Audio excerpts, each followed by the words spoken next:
The holidays are coming up. Suddenly, Halloween is over. It's November. It's dark outside, as you can see, or as you can't see, driving home. Can't see anything. Hey, welcome back to my channel. It's Caitlin, and today we're going to talk about how we're going to get our budget on track for 2026. And to do that, we're going to have to get a handle of the holidays before they creep up on us. It's November. It's dark outside, it's cold, and you know what? We need to get it together, or we're gonna not be as successful as we could be come 2026. So, it's your girl, it's a budgeting video. Get excited, because this is my favorite topic. Why? I don't know, but let's get into it. So, what is a thing I always say for budgeting every time? It is know your income and know what you're spending. And track what you're spending. To know what you're spending means to track what you're spending. You can't have a budget and you can't have any financial success unless you know what you're bringing in and what is coming out. You have to think of money as a tool in this society, or you'll be eaten alive. Just a little bit. Money is a tool. You're going to use it to grow your life.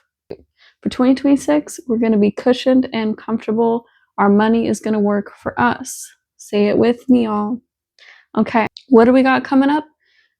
Oh, great. It's the opposite of the best financial months when you have nothing coming up, nothing going on, nothing to really worry about spending your money on. It's the opposite. It's the time of the year where everyone gets as behind as possible. Credit card usage goes up, debt goes up, because why? We all feel like we have to do this because it's the holiday. We have to do this or we don't love our family. We have to do this or we're a terrible mother. X, Y, and Z. We cannot keep thinking like this, not this year and not this time in our lives where everything is going on. We need to be focused on providing for our family and creating financial success in our household. And let's just say the reason for the season is not physical objects and expensive toys or things that money can buy. It is love and caring for one another, right? Okay. But here are some more tips that I could give to save money elsewhere, so you can use some of your money to go visit family, or we'll get in tune with that. So, first thing, gifts and presents, wrapping things. First of all, back in the day when I was a broke college kid, I wasn't getting anybody any presents. I got people some cards with some fun stickers. That's pretty much all I could afford. And that's okay. My family didn't disown me because of that. I don't think they'll disown you either. So that's always an option. If you're a broke college kid, get a nice card, write a nice little note to your parents, some cute stickers or something. It's the thought that counts. Your presence is the present type of deal. If you have a lot going on in your life, and goodness knows a lot is going on in the world right now, it is perfectly reasonable for your presence to be the present this year. Also, let's say maybe you feel like financially you could do a little bit more than your presence is the present, but maybe we focus on just getting presents for the kids in the family. Maybe it's time we take a step back, we have a nice meal together, but we're only spending actual money on presents for the handful of kids that are in the family. So the kids can still get some fun treats, but we don't need to get every auntie and every uncle a wrapped gift this year, perhaps. Maybe it's just for the kids, and that seems reasonable to me. Okay. Maybe instead of any presents, we do an event this year instead of buying random gifts for different people and different expectations of like how much they might spend on a gift for you versus them, and everybody's budget is different. Maybe it's best to have a family outing and go somewhere fun and just pull every adult's resources in to just do something special somewhere else, just a fun family memory, maybe something like an escape room or going to a museum or park or just having an event somewhere else for the holiday to celebrate together, maybe with some food. Maybe we don't all have to get each other particular gifts, and that could save everybody some money. So let's say you do want to get some people gifts, you do have a little bit of money, but want to still save a little bit more money. One thing I recommend, and it's funny, it's not sad, it's funny. If you wrap all of your gifts in plastic bags, instead of buying gift wrap, which is what can be expensive, reuse previous gift bags and wrap all of your presents up in crazy amounts of plastic bags that I'm sure you have stuffed under your sink, and scotch tape and wrap it all up and put some sparkly bows on it from the Dollar Tree. Boom, you have an incredibly hard to open gift that's been gift wrapped, and it's funny. Bonus points if you do all that and then inside of the wrapping is like a cereal box or some like not the gift box where it's supposed to be a very funny joke. And you open up, it's like, oh, that's not cereal, that's clothes or whatever. Because I did that to Greg one of our first Christmases together in front of his parents, and I'm thinking, you know, he's gonna open up the cereal box. And did you think that man thought I got him a box of cereal? Yes, he thought I got him a box of cereal for Christmas, when I just used that as a gift wrap box. You don't have to go out and buy a special gift wrap box. You really don't. You can use a cereal box and it will still be a story 4 years later. Love that for us. But a lot of this does, to get ahead for 2026, it will take some sacrifices. And if you're watching this video now, there's only a couple of months left until it is the new year, and it's going to require a little bit of sacrifice during the holidays, because this is the time where everybody goes overboard. This is the time where everybody sets themselves up for a failure, for a financial struggle. When you go I mean, I don't know how many times I've watched like the Caleb Hammer show or financial shows where they'll say, you know, we wanted the kids to have a really great Christmas, so we put thousands and thousands of dollars of this stuff on a credit card, and now we are drowning. And I don't want anybody to drown. But I think holidays can still be extremely special and beautiful, magical, and wonderful, and you don't need to spend much money, if any at all. So, like I said, we can go. Having special family events where maybe everybody pulls in money to just go do something special together as a family, a special night out for eating or something nice. Just, it doesn't always have to be each individual person getting a gift for so much amount of money. It can be overwhelming even with just a handful of people you want to buy gifts for. And then you want to think, why am I giving my uncle some random thing he probably is not even going to use and is going to forget exists in his closet, you know? So sometimes that feels like, to me, like just the better choice, the better option. But it will take some sacrifice to get to where you want to be financially in 2026. It's gonna take some sacrifice. So back to the budget in itself. Those were my little holiday tips. Leave more in the comments if you have any more, and feel free to subscribe. But budgeting, okay. The basics, and I'll scream it again as many times as I have to. Know your income and know how much money you're spending in a month, because here's the basics. I'll give you Caitlin's basic budgeting plan. The steps. 1, find out how much you've been spending on average. That is where your budget comes in, your expectations for yourself on how much you spend in each category of your life. You can categorize the things you're spending money on as simplistically or as specific as you want it to be. Simplistic or specific, whichever you prefer. You could say groceries, rent, clothes, bills. Or you could specify eating out, groceries, gas, electric bill, water bill, date night budget, You can list out very specifically each category that you particularly know how much I spend. We go on a date night once a week and we spend $100 or whatever it is for you. That's fine.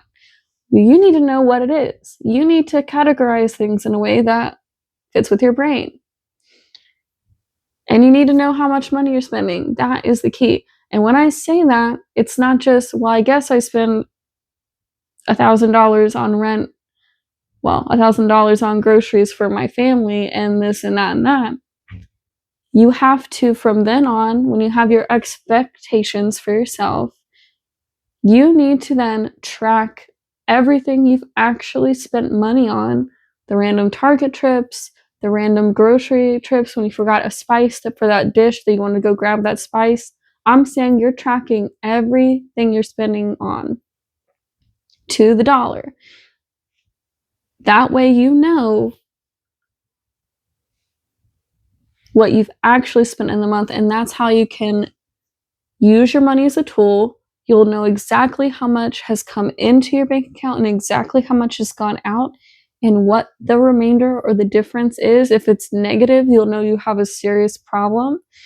And if it's positive, if you have money left over, boom, you have more money going to your savings without even thinking about it, because each dollar has a purpose. And if there's left over, there's more to save.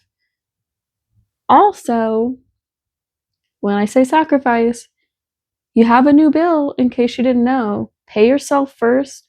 You might have heard that before, but it really means your savings comes out of your account like a bill. Now, that's the basics of when I say, what is a budget?